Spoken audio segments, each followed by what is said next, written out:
get right into the text. So we were doing David and Goliath. And what we're going to do is we're going to take a step back first, and we're going to look in the Talmud. Masechet, we're going to look at the book of Ruth and Masechet Sota, Tractate Sota, and see what they have to say about Goliath. And then we're going to go back into the main text that we're covering. Here we go. Optimize. And let's find the book of Ruth. See if we can find, here we are. To refresh your memory, in the book of Ruth, chapter 1, it came to pass in the days when the judges judged that there was a famine in the land of Israel, and a certain man of Bethlehem in Judea, his name was Elchanan, and Elimelech, and he was very fabulously wealthy. And during the famine, everybody came to him for money.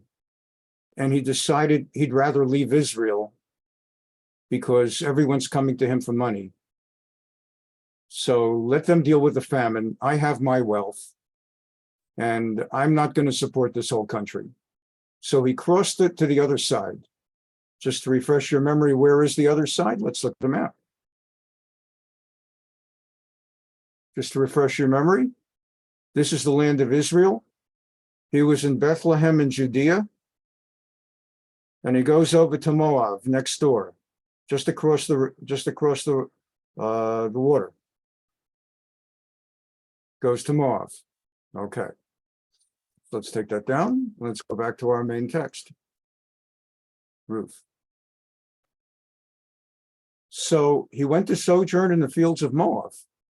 He and his wife, Naomi, and his 2 sons.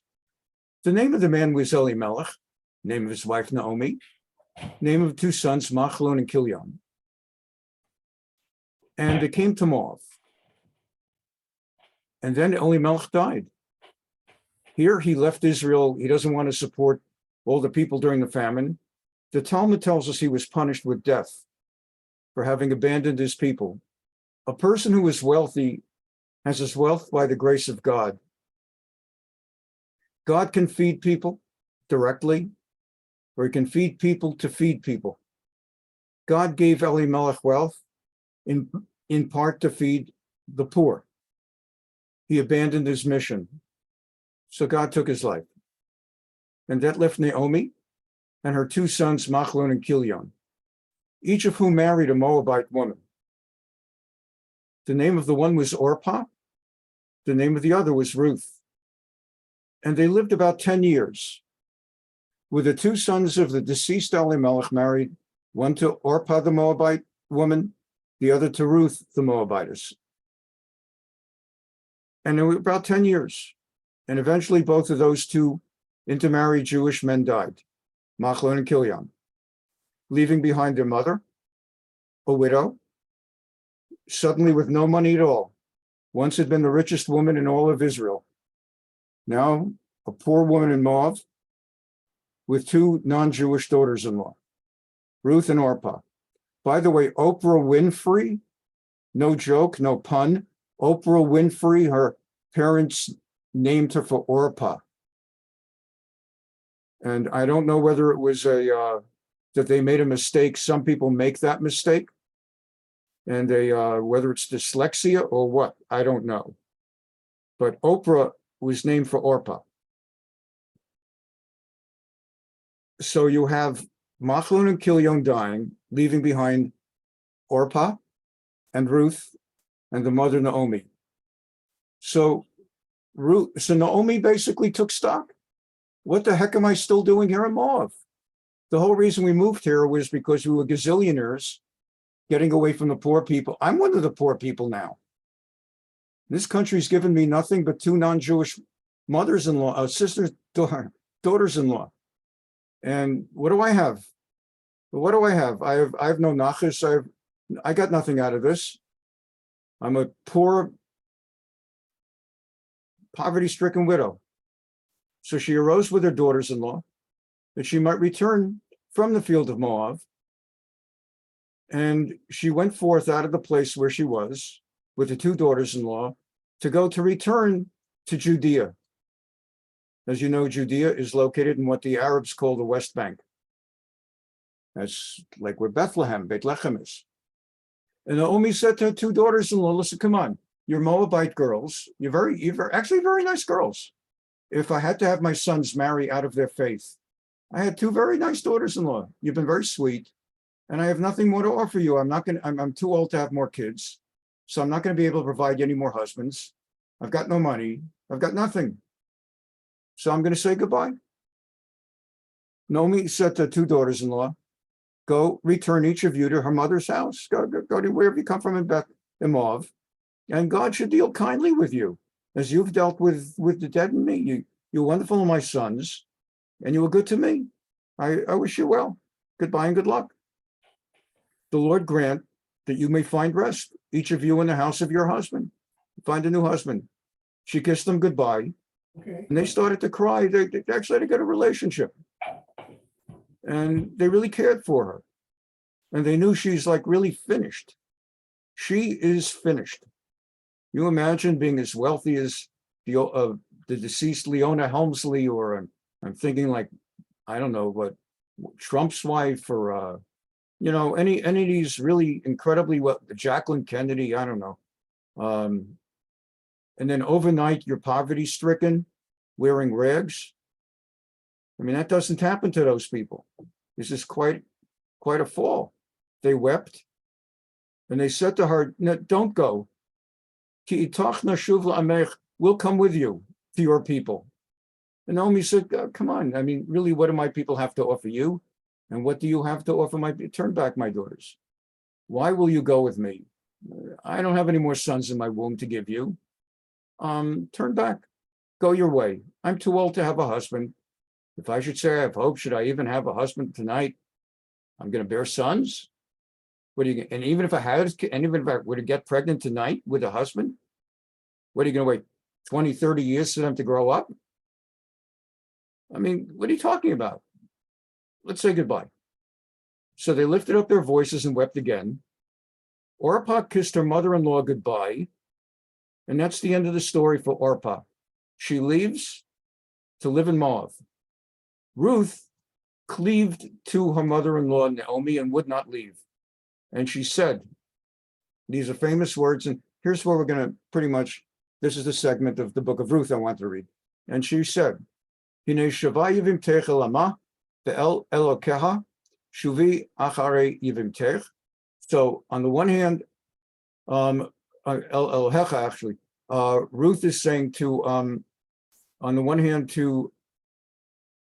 Naomi is saying to Ruth, look, your fellow sister-in-law, Orpah, just went back to her nation and her God, Elohecha. So you should also go the same way she's gone. And Ruth says, Al tifki ibi, don't defend me. Lo'ozveich lashuv me acharayich, to tell me to abandon you. Ki el asher telchi elech, wherever thou goest, I shall go. Uba asher talini alim, and wherever thou lodgest, I shall lodge. Amech ami, your nation is my nation. Velokayich Elokai, and your God is my God.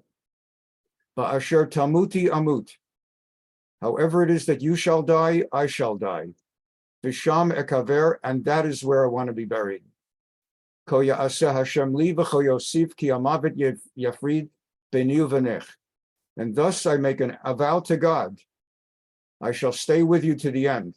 Only death shall we part. Okay.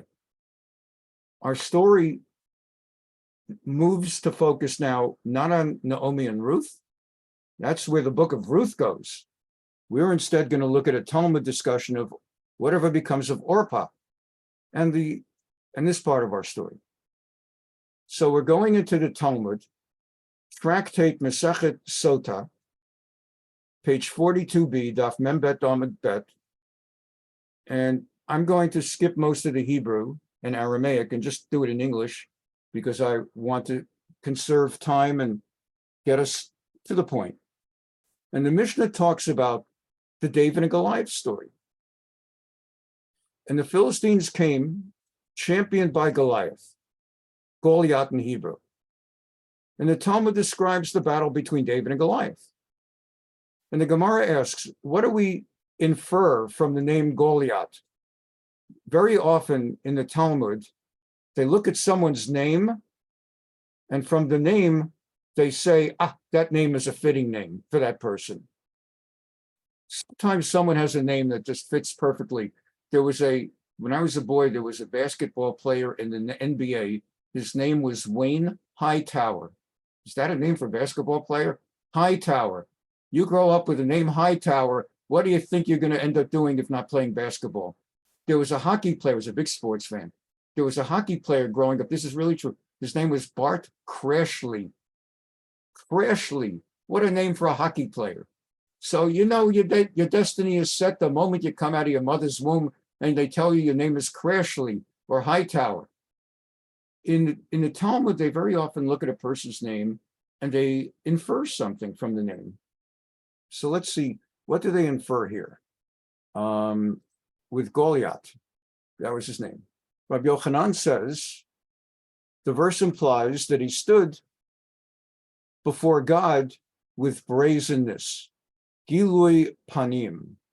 Basically, Goliath, the Hebrew name Goliath, Rabbi Yochanan said, She'amad b'gilui panim l'fnei HaKadosh Baruch Hu, that he stood with brazenness, and they learned that out. The name Goliath is not exactly, but it could include within it the Hebrew word for brazenness. Okay, so we'll do that next. Mishnah recorded the part up, so we just did that. Let's go to the next paragraph in English. Rabbi Yochanan said, in the name of Rabbi Meir, there are 3 places in the Tanakh, in the Bible, where people ask something of God inappropriately. Not disrespectfully, but still inappropriately. Sometimes someone can say something that's not disrespectful, but you just don't talk to someone like that if they're your superior. And who's more superior than God Almighty? And so in the case of Goliath, they're talking about these 3 cases. In 3 instances, his own mouth ensnared the wicked one. And I'm going to come back to that paragraph in a moment. First, the one I was just talking about, I prepared this earlier, and I just want to see if I could bring, it'll come up later. I'm sorry. Let me stick with this now, but you'll see what I'm talking about later. I'm sorry if I jumped ahead of the gun, cart before the horse, whatever other expression.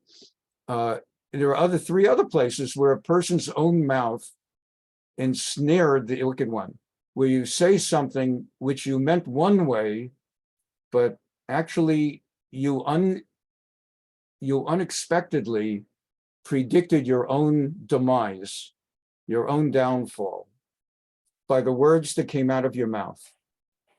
You didn't mean it that way. But looking back on what happened and what you said, oh boy, he really predicted his own doom. So what happened? He said, first of all, we learned this together. In verse 9 of chapter 17, which we did last week. So what did he say? We were in chapter 17, and out came Goliath, and Goliath said, right, remember? He came out with a helmet of brass on his head. Just refreshing to 17:9. Take it back again. He came out with a helmet of brass on his head, with a coat of mail, and 1,000 shekels of brass, and he had a gigantic spear, and he brought a sword, and he stood and he said, why do you come out to set battle against all of us in one massive array against an array that tens of thousands will die? Instead, choose one man for you and let him come down to me. Let him come down to me. Beru lachem ish v'yered al elai. Let him come down to me. He didn't mean it this way, but what happened was when David and the slingshots took down Goliath, Goliath toppled over, knocked over by the impact of the slingshot in his forehead. the rock settled in his head, and David came down to him.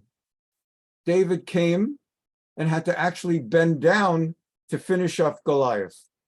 Let's look at that text and we'll come back to the Talmud and see the end of the story where we left off last week. Last week, we were talking about how Goliath had threatened. He said, "Come down to me.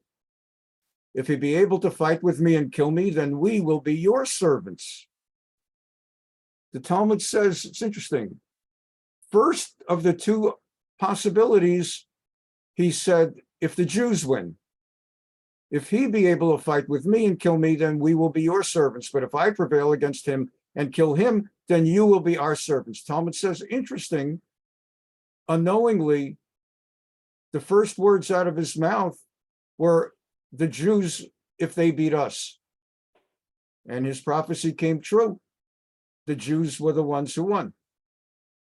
And the Philistines said, I taunt the armies of Israel. Give me a man that we may fight together. We said last week Saul was terrified. All the people in the Israeli camp were terrified. And young David shows up at the battlefield. We learned last week.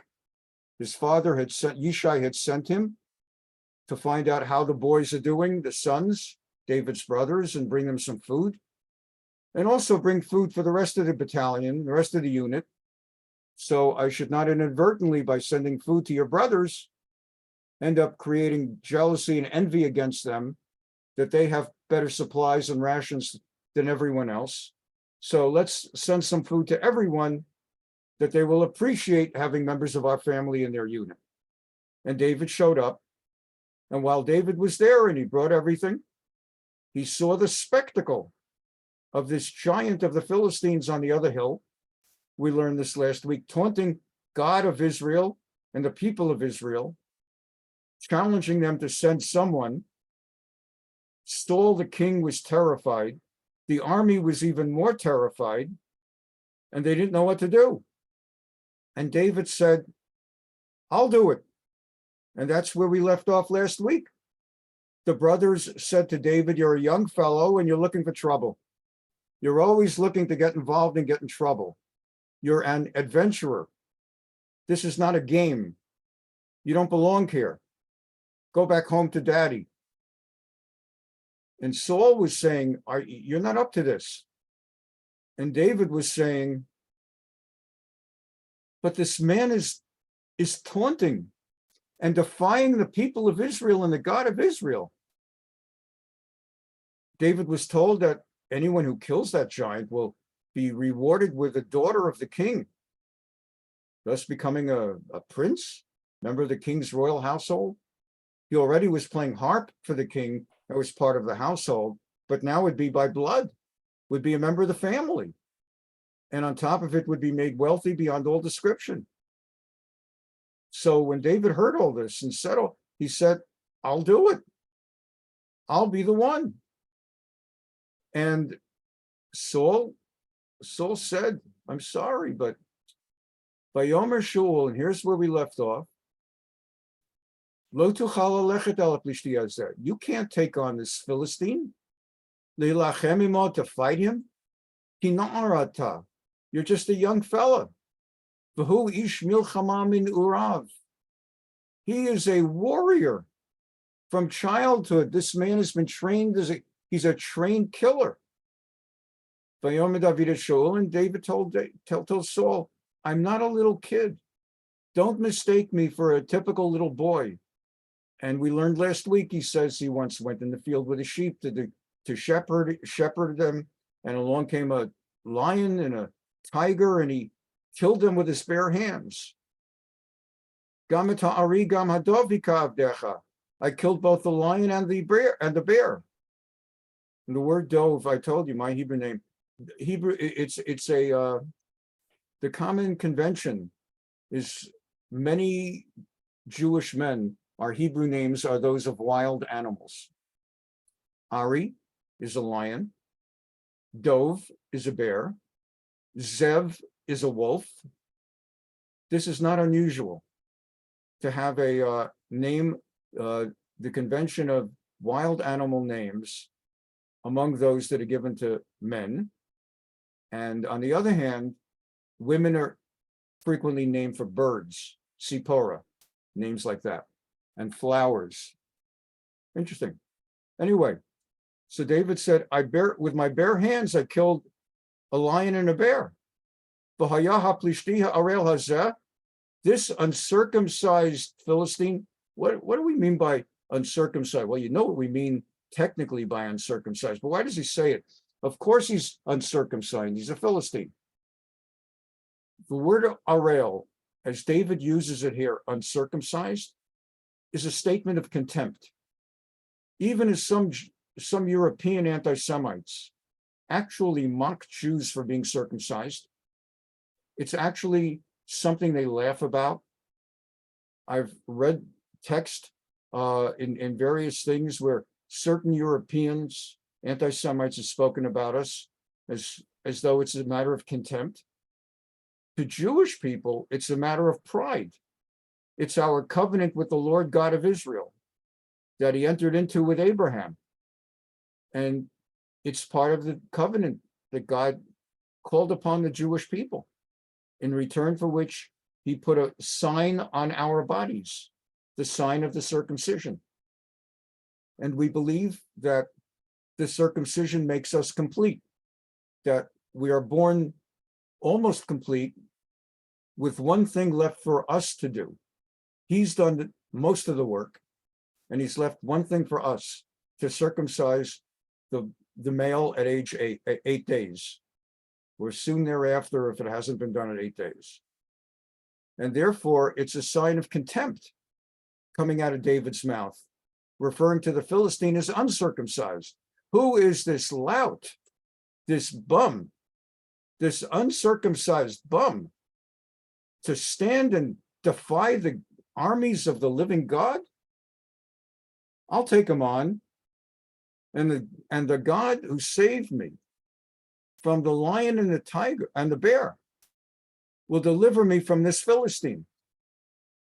And Shaul said, well, no one else wants to take him on. Hashem yemach, may God be with you. And you'll recall that they dressed David in a coat of armor and a big heavy helmet, and David found, it's too heavy for me. After he girded his sword with all that apparel, he said he couldn't do it. It's too heavy. I can't go with this. I'm not comfortable. I've never fought wearing all of this heavy armor before. So he took it all off, all the protection. And he came only with a slingshot. He took 5 smooth stones out of the brook and put them in a shepherd's bag. And he took his sling. And that was it. And with that, he went off to battle. Vayelech haplishti holech v'karev, and the Philistine came closer, and he's carrying his shield and everything. And when he sees David, he mocks him, and he humiliates him, or tries to. And he just says to him, "Hakelav anochi ki ata ba'elai b'maklot." What, you think I'm a dog? Says Goliath, that you're coming at me with nothing more than a shepherd's stick? By Kalel haplishti David be'elokav, and he cursed David and God of Israel. And the Philistine said to David, come here, come to me, and I shall take your skin, your flesh, la'of hashamayim u'levehamata sadeh, I will feed your flesh to the birds of the sky and to the animals of the field. And David said, oh yeah?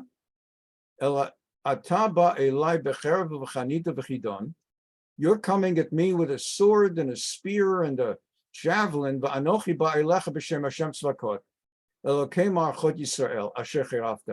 and I'm coming at you not with a sword and a spear and a javelin, but with God Almighty, the God of the camp of Israel, whom you have taunted, whom you have defied. On this day, God will hand you over to me, and I will slaughter you. And I will take your head off of your shoulders. I will cut your head off.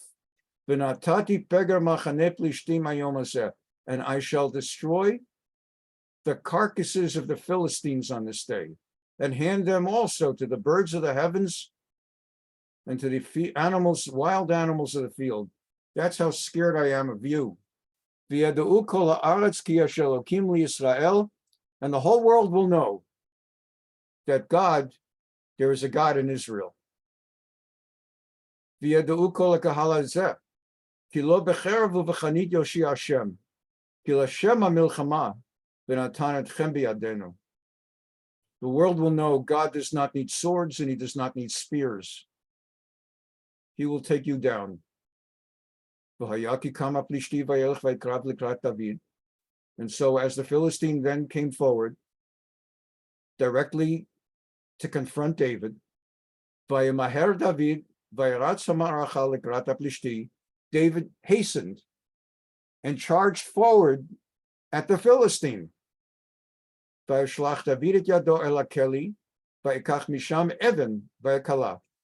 David put his hand into his purse and took out one stone and placed it in a slingshot.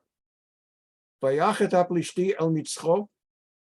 he launched that rock that hurled at the Philistine's forehead. And the rock hit the Philistine's forehead so hard, it entered his forehead. It implanted itself in his skull, not so that it was no longer exposed to the outside. It went deep into the forehead. And vayipol al panav arza, and he knocked him out, basically. It's not clear that he actually killed him with the slingshot stone, but it knocked him over. And that's a big fall. It's an expression. The bigger they are, the harder they fall. He's 10 or 11 feet tall. So the fall, which way would he have fallen, frontward or backward? Well, if he's facing David and the stone hits him in the forehead, it would have knocked him over backwards. So he would have landed on the back of his head from 11 feet high, a free fall, because he was knocked out. So his head was pretty badly smashed. He may have been dead. It's not clear. Next part is verse 50. So first of all, David defeated or overcame the Philistine with his slingshot and his rock. And he smote the Philistine and killed him. Now remember, David showed up without a sword. There was no sword in the hand of David. So So David now stood directly over the Philistine, stood right over him, and he took the Philistine's sword, because Goliath had come with a sword, a spear, and a javelin. He took that sword. He took it out of the sword sheath, and he finished up Goliath, to the degree that Goliath still had any breath coming out of him. He may have been fatally wounded with a rock in his head and the fall backwards 11 feet or so on the back of his head. He may have been fatally wounded and about to die, but he may have still had some breaths. David took the sword and killed him. He drew it and slew him. Vayichrat ba et rosho, and he cut off his head. Vayiru plishtim kimet giboram vayanusu. You may remember the agreement had been, well, instead of having a big massive war of two nations fighting and thousands upon thousands dying, let's each send one representative, and whichever side wins is the victor in battle, and whichever side loses, his nation will submit as servants. Under that agreement, with Goliath dead, the Philistines were supposed to submit themselves now as servants to the Israelites, but instead they fled. So they fled from the battlefield to avoid fulfilling the agreement. So the Israelites and Judeans, that is the two great segments of the Jewish nation, they blew the shofar, the trumpets, they sounded the trumpets of battle, and they pursued the Philistines ad Boach Hagai ad Shari Ekron, all the way to the Gaza Strip, where the Philistines were based. Let's remind ourselves, this is a long journey there. Their fight was, let's say, over here, and they pursued them all the way to the land of the Philistines. And they caught up with them. This was the battle area during that battle. The Israel army was here on one mountain. The Philistine army was in the other mountain. Between them, there was a valley, a wadi. For those of you that don't know it, the word wadi is the Arabic word for a valley. In Hebrew, there are certain places referred to as vadi because there's no W in Hebrew. So they use the vav sound, vadi. But a wadi is a valley. So that was the valley of Elah, where the war took place. And now the Philistines start to flee back to the Gaza Strip. And the Israelites come down from the mountain through the valley, chasing after them. And so the chase takes place. And they catch up with them, of course. And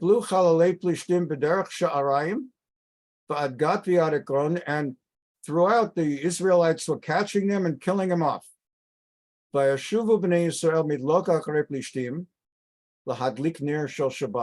Telok is like to make fire.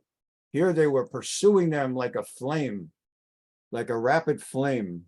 So the Israelites came back from their heated pursuit of the Philistines via Shosu et Machanehem. They destroyed the Philistines and took the spoils of war. Va'ikach David et Rosh HaPlishti, and David brought the Philistines' head, which is pretty heavy, by the way. And he brought Goliath's head with him by Viehu Yerushalayim. They brought the head of the Philistine to Jerusalem. Ve'et kelav sam ba'ahalo, and they put his different weapons in his tent. Shaul David yotzei lekrat haplishti, and when King Saul saw David come back, first when he saw him confront the Philistine, Omar el Avner Sahar Tzava, his chief of the army, his chief of command, his commander-in-chief of the army, was named Abner. He asked him, who is this guy that's standing at war against Goliath? Ben Miza Hanar Avner. Whose son is he? What family? Vayomer Avner Chayanavshacha Malchem Yadati. Avner said, heck if I know. I haven't got a clue. I don't know who this kid is. Vayomer HaMelech, Saul said to Avner, Sha'alata ben Misa ha'olem. You go and find out whose family is he from. It's kind of quirky in a way, because David, after all, number one, had been known to Saul. David had been known to Saul because he played harp for him so effectively that Saul kept him in the palace. And number two, David had come to Saul and had said, I'm ready to take him on. And then they dressed David up in the coat of mail, and gave him the brass hat and helmet, and David took it off. But like Saul knew him, so what's that about? Whose son is he? So the idea is either it was like Saul didn't really think this kid is really going to go to battle. And the battle took place a distance away. Remember, they're each on their own mountain, and the battle's taking place in the valley. And so it could be he couldn't get a good, clear picture of the guy's face. You ever see a movie and you're watching the movie and then there's a stunt, and it looks like the actor in the movie is doing the stunt, but he's not doing the stunt. They have stuntmen. And what they do is they get a stuntman or woman who has a similar body type, height and weight and body shape, and actually a slightly similar face. So it looks, in a split moment, you don't notice how they switch away and And it's actually the stunt man doing the stunt. So it looked like someone similar to King David. He wasn't King David yet. Someone looked similar like David the harpist. And there was no reason necessarily to assume it was that kid, David. Furthermore, even if he recognized David, he didn't know what family David's from, it seems. He wanted to know what family he's from. So, so when David came back from defeating the Philistine, Avner, the chief of command, took David with him, brought him to Saul, and David came carrying the head of Goliath's head. And Saul asked, whose son are you? David ben Avdecha Yishai betalachmi.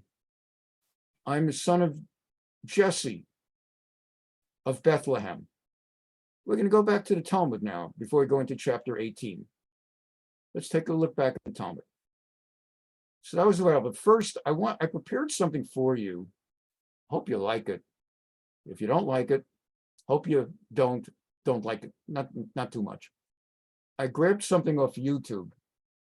It's not accurate in various ways, but I wanted to give a 3-minute picture of what that battle must have looked like.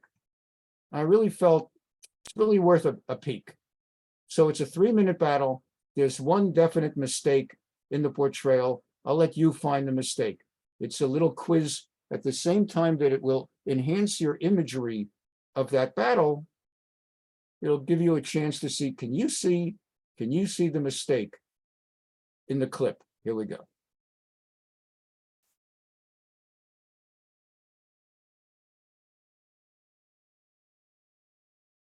Let's get some sound. The Philistines. Okay. To secure the promised land, the Israelites must defeat the Philistines. But King Saul has lost God's blessing.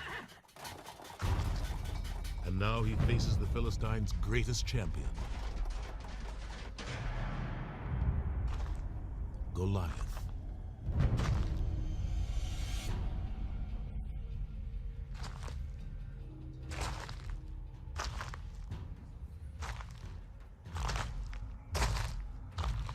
Will one of you fight me?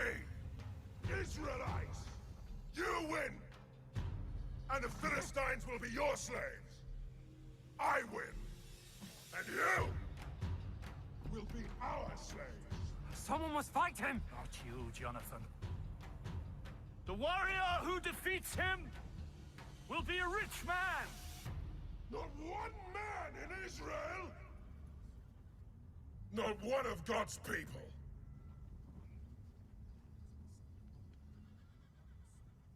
I'll do it.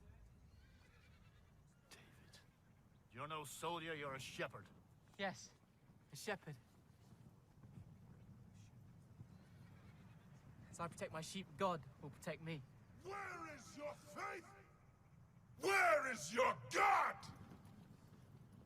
I will kill him. You'll need this.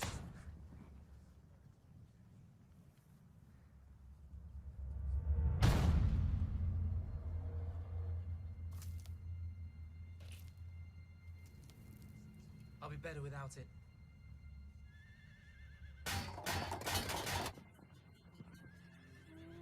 Yea, though I walk in the valley of the shadow of death,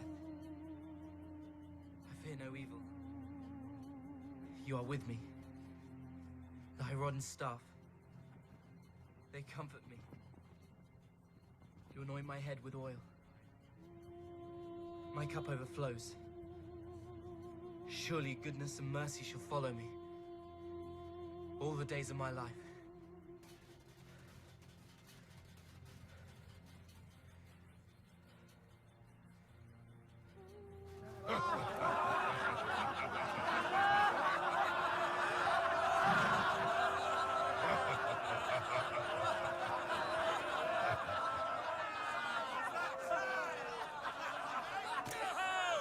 Israel has found a champion!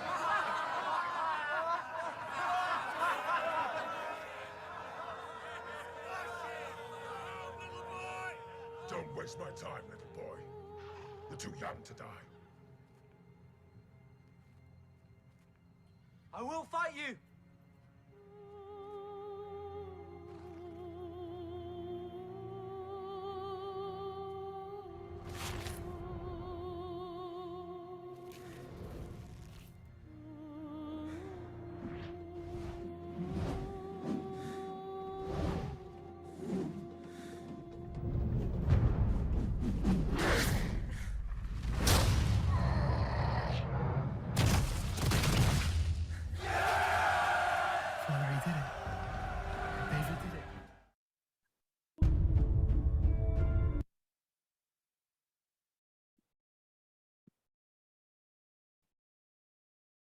Well, let's see. I mean, it does give you an insight into what happened. It does give you an insight. I actually gained from that. It hadn't ever occurred to me. I've learned this story 100 times. Never occurred to me if he was wearing a helmet of brass, Goliath, how did the rock get it? It never occurred to me. He probably took off his helmet. And the idea of David approaching him, I thought that was a very good dramatic thing. And there were about 100 of these on YouTube. That was the best one. I looked at a whole bunch of them, even though it had French titles. What can I do? But the thing that got me is that, like, why can't they just stick with the story, which is that the rock implants itself in his forehead. In the depiction, it bounces off his forehead. It's much more dramatic. I guess they couldn't get an actor that agreed, or a stuntman that agreed to let them put a rock in his forehead. That could be a little bit of a challenge. Though in Hollywood, they could figure these things out. So that was interesting. I wanted you to see that image. The other quiz items, Rabbi? Say that again? Other quiz items? Okay, So, go ahead. The Psalm, the 23rd Psalm, had David written it yet? Absolutely Probably not. correct. The assumption is that he had not yet written the 23rd Psalm. So that's the other error. Outstanding. And then there's the old yeshiva joke. There's when we were in like 3rd grade or 4th grade. So the question is, how do we know that our patriarch Abraham wore a yarmulke?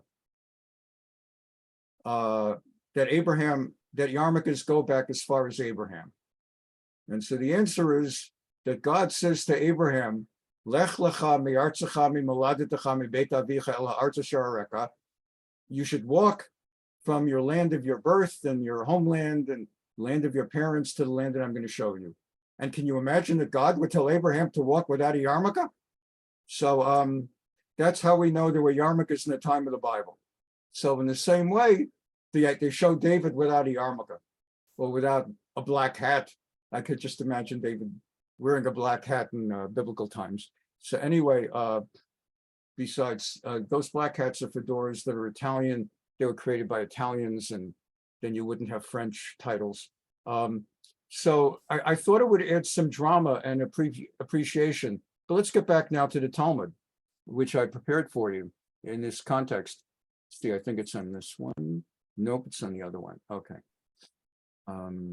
Should we check the water that it's not boiling over? Here we are. I couldn't find the asparagus. I don't know where they are. Okay. So the Talmud says, first of all, notice how Goliath said, choose yourselves a man and let him come down to me, describing himself at the bottom. This is 3 instances where his own mouth ensnared him. He predicted it. Let him come down to me. And indeed, David came down to kill him and chop off his head. Secondly, he put the Jewish victory before the Philistine. If he's able to fight with me and kill me, then will we be your servants? But if I prevail against him, kill him, then you will be our servants. So he supposed his opponent would defeat him before supposing that he, Goliath, would be victorious. Finally, he said, am I a dog that you come to me with a stick? And the Gemara says, didn't David say, you come with a sword and a spear and a javelin? Gemara says, David said, I come to you in the name of the Lord God. Okay. And I want to take you just a little bit more of this Talmudic discussion. Some of it is really extraneous, but some of it's kind of, there's an interesting piece here that ties to something I did earlier. It is written that Goliath's mother's name was Harafa. Harafa. And that appeared a little bit later in 2 Samuel. We're not going to go there right now. In another place, we see the name Orpah. So Ketiv Harafa, Uketiv Orpah. There's a woman in the Bible named Harafa, a woman in the Bible named Orpah, Rav Shmuel. There is a disagreement among two Talmudic rabbis. Rav, who was the leading rabbi in Surah in Babylonia, and Shmuel, who was the leading rabbi in Neharda'ah in Babylonia, two Amoraim, Talmudic rabbis. Chanamar Harafa Shma v'loma nigra Shma Orpah shehakol orfino tame achareha. V'charama Orpah Shma v'loma nigra Orpah Harafa shekol dashin otaka harifa. They discuss which is the person, was her first name Harafa or her first name Orpah, but their bottom line is that it's the same woman.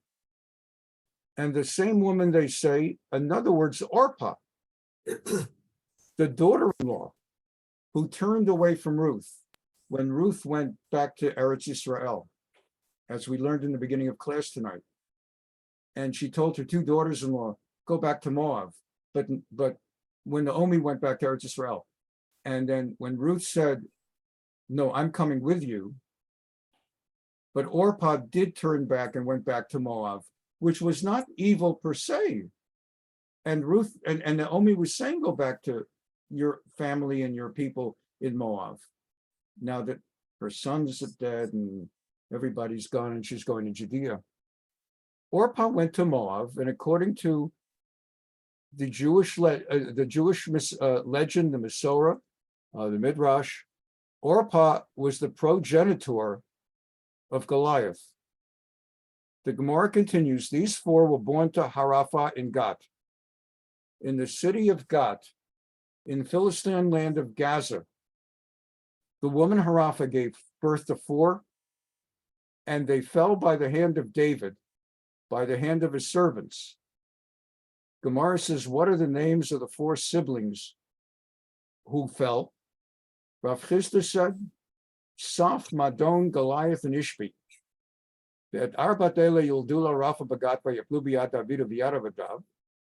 So where does it say that? Let's take a look. 2 Samuel 21:22. 2 Samuel 21:22. 2 Samuel 21, verse 22. It says, these four were born to the giant in Gath, at Arbat El Yoldula Harafa Bagat, by Aplu Biyad David of Biyad Abadav. So the Talmud is discussing the four who died at the hands of David, one of those four, Goliath. So the tradition is that Goliath is a descendant of Orpah. It says, and they fell into the hands of David and his servants, what I just read you. Why? It is because of the acts of their forebears. As it is written, we learned this at the beginning of class tonight. And Orpah kissed her mother-in-law, Naomi, and Ruth cleaved to her and continued with Naomi to Judea.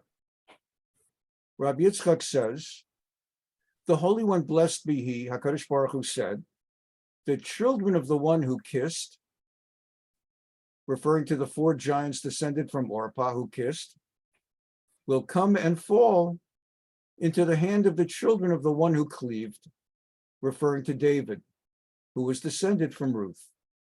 Rava taught, as a reward for the 4 tears that Orpah shed in sadness as her mother-in-law was leaving, she merited giving birth to 4 mighty warriors. As it is stated, they lifted up their voice and wept again, meaning that she had wept with 4 tears. And based on that, they learned that about her. Furthermore, we learned something about David here. The Talmud in Tractate Megillah, Masechet Megillah, Daf Yud Aleph Amud Aleph, page 11a, folio 11a, teaches as follows. It says about David in verse 14, let's look more carefully. Chapter 17, verse 14. We just learned it. Let's take a quick look. Let me use this one for this. 17:14. Let's do Samuel 1, 17:14. So it says for David, when we were learning and being introduced in this chapter of David and Goliath, to David, it says for David, hu hakatan. And David, he was the youngest. Again, and David, he was the youngest. The Talmud says this word who, he, is an extra word. It only had to say David hakatan. In Hebrew, that would have been grammatically fine, and David was the youngest. What is meant by, and David, he was the youngest? The Talmud talks about it. So it says there's like 3 places that the word who is also used to recognize righteousness. Who bitsidko. The word who, an extra word he.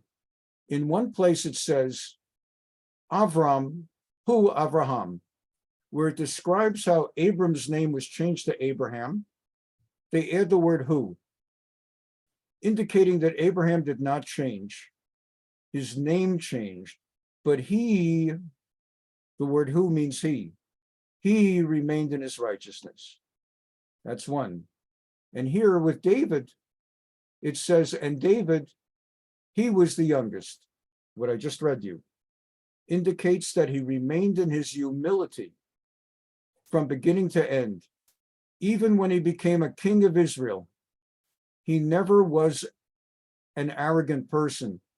He had to look, he wasn't a milquetoast.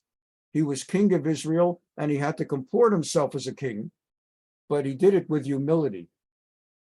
You might think of, I don't know, it's not a great example per se, but the public image of Prince Philip in England or Queen Elizabeth in England. There's a reason they're not arrogant, because it's not like the Middle Ages when they could cut people's heads off. So they have to behave themselves or Parliament will take away the monarchy for all I know. But nevertheless, that's a pretty important position. And one of the reasons that the people of England always loved Queen Elizabeth is that she was a very humble, modest person, at least in public. And people felt she's, she didn't let it get to her head.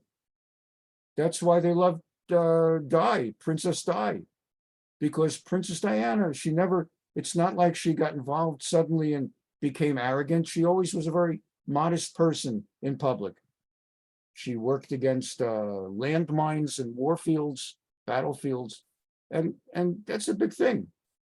So with David, the Talmud says, gives us an insight into the personality of David ben Yishai, David the son of Jesse. Just as in his youth, when he was still an ordinary shepherd, he humbled himself before anyone who was greater than he.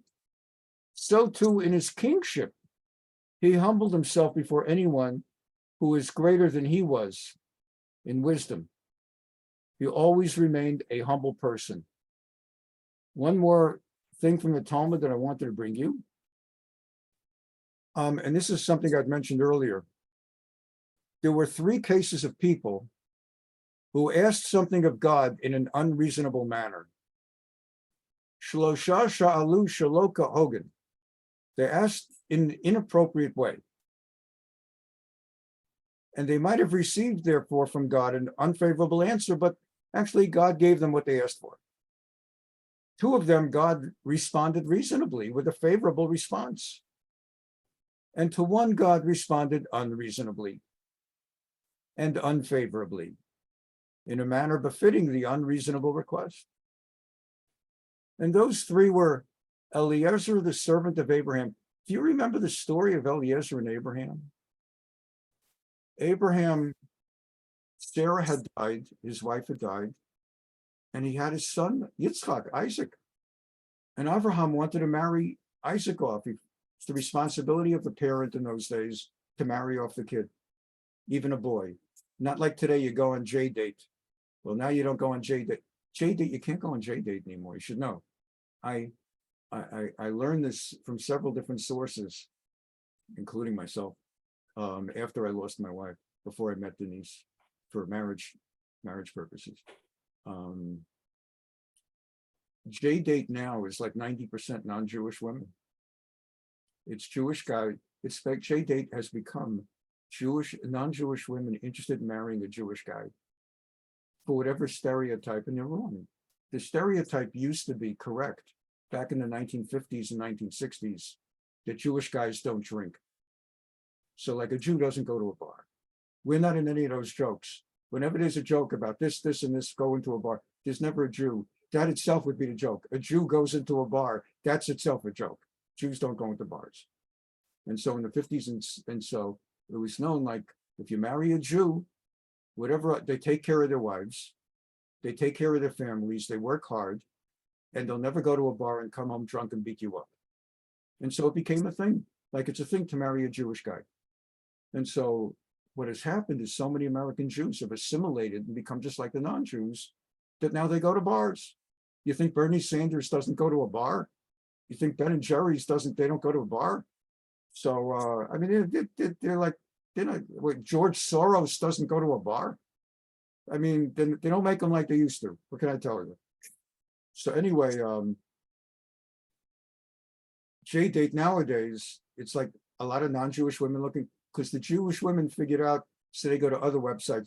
Like the Orthodox Jews now go to other websites. There's this website called like Saw You at Sinai.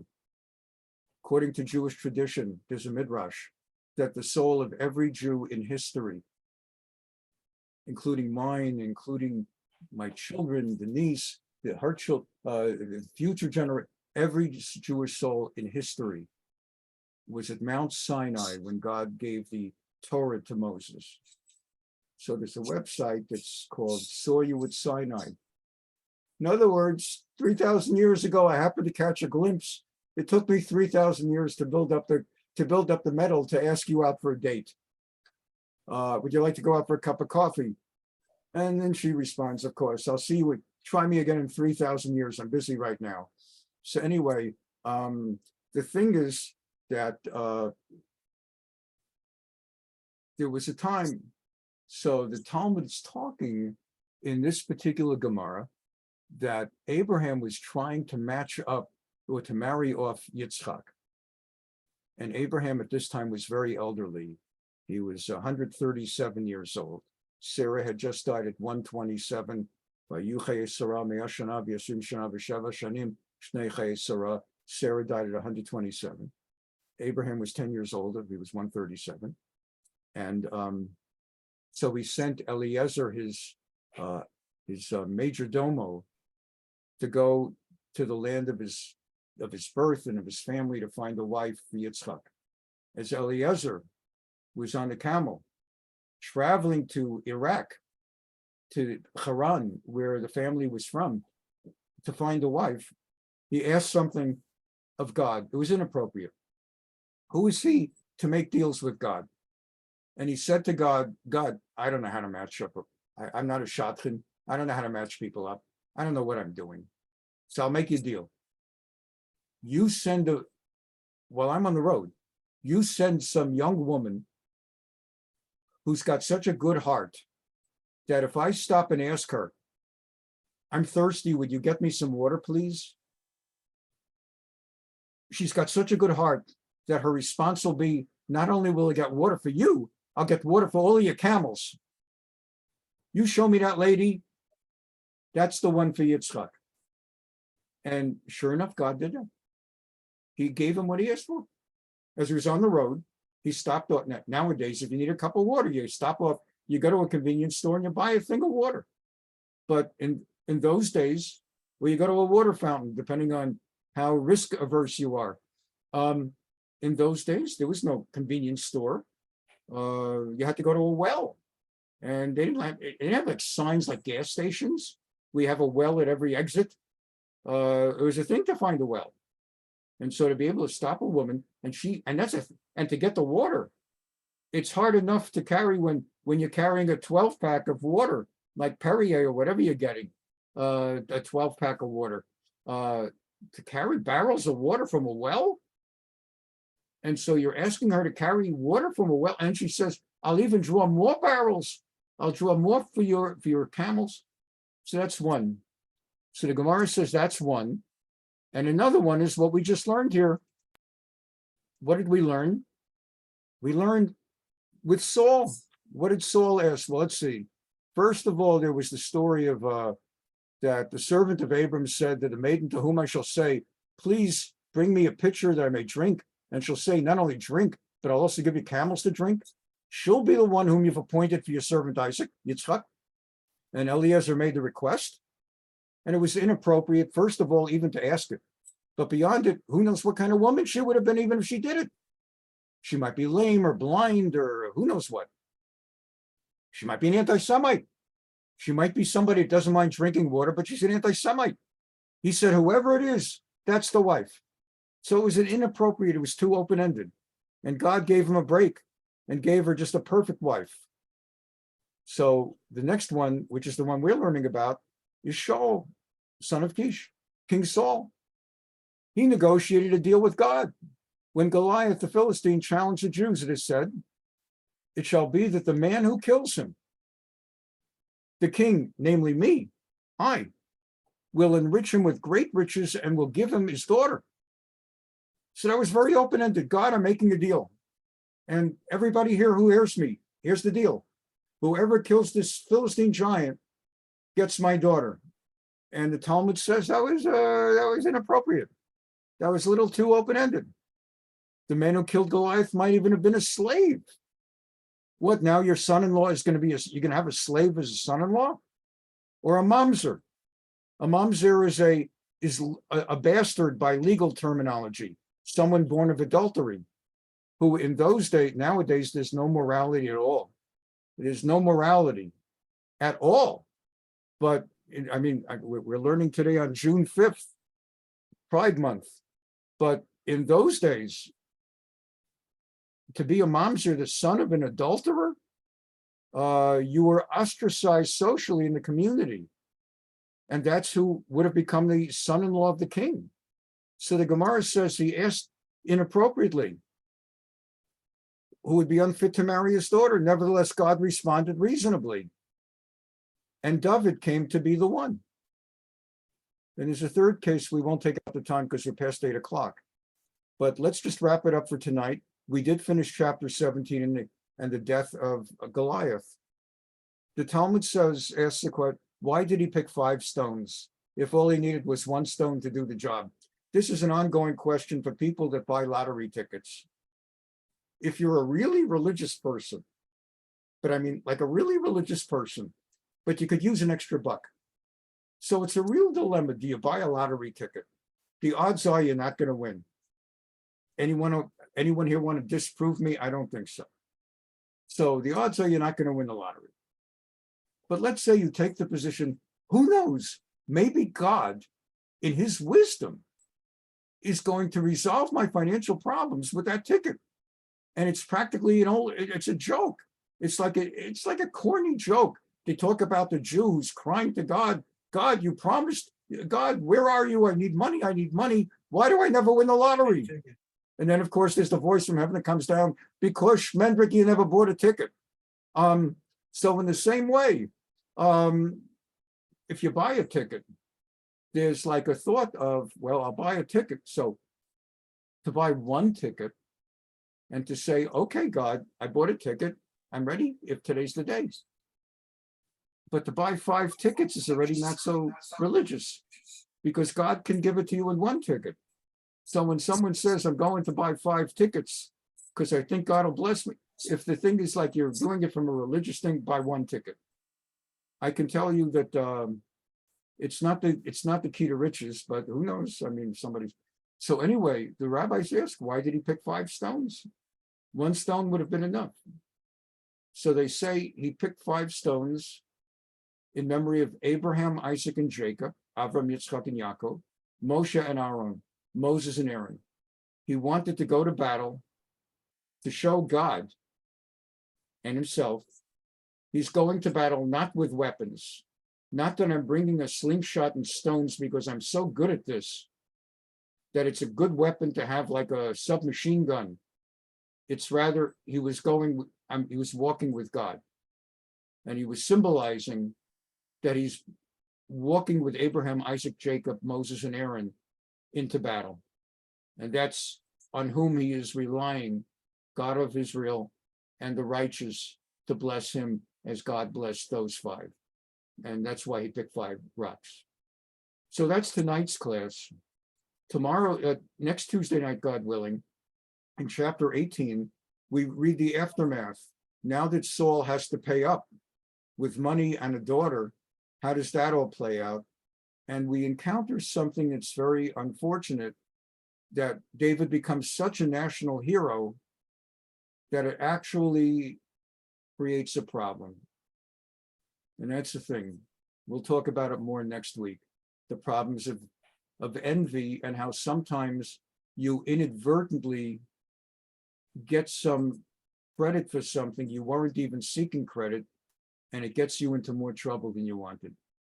So we'll talk about it more next week, God willing. Thank you so much for being here. Thursday nights, as you know, we study Gemara, or Mishnah actually. We'll be starting a new Mishnah, civil law, Baba Metzia, new Talmudic tractate. And then Sundays, we'll be going into, I think, part 7 of the rise of the Jewish underground, continuing to focus on, now we're on the Lehi, the Stern group, and we'll be covering the assassination of Count Folke Bernadotte, who was sent by the United Nations in 1947 to make trouble for Israel.